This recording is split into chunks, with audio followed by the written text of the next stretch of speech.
Who has believed our message? To whom has the Lord revealed his powerful arm? My servant grew up in the Lord's presence, like a tender green shoot, like a root in dry ground. There was nothing beautiful or majestic about his appearance, nothing to attract us to him.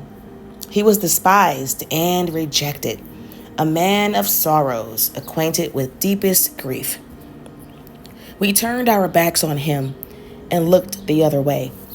He was despised, and we did not care. Yet it was our weaknesses he carried. It was our sorrows that weighed him down.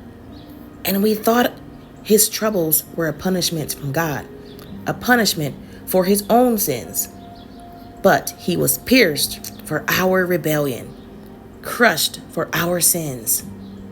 He was beaten so we could be whole. He was whipped so we could be healed. All of us, like sheep, have strayed away. We have left God's paths to follow our own. Yet the Lord laid on him the sins of us all. He was oppressed and treated harshly, yet he never said a word. He was led like a lamb to the slaughter, and as a sheep is silent before the shearers, he did not open his mouth. Unjustly condemned, he was led away. No one cared that he died without descendants, that his life was cut short in midstream. But he was struck down for the rebellion of my people. He had done no wrong and had never deceived anyone. But he was buried like a criminal. He was put in a rich man's grave. But it was the Lord's good plan to crush him and cause him grief.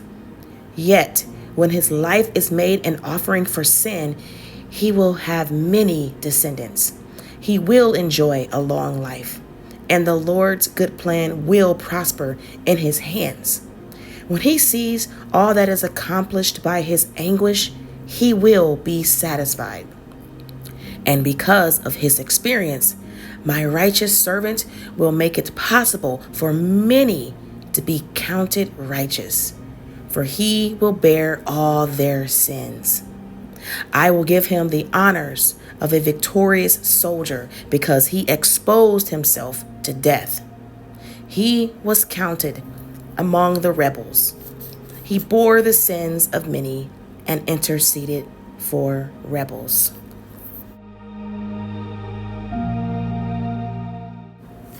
This chapter continues to speak of the Messiah, Jesus, who would suffer for the sins of all people.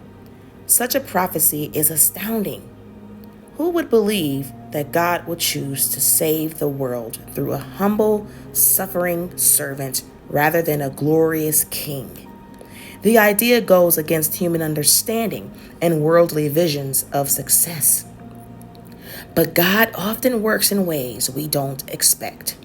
The Messiah shows his strength through humility, suffering, and mercy. God bless you all.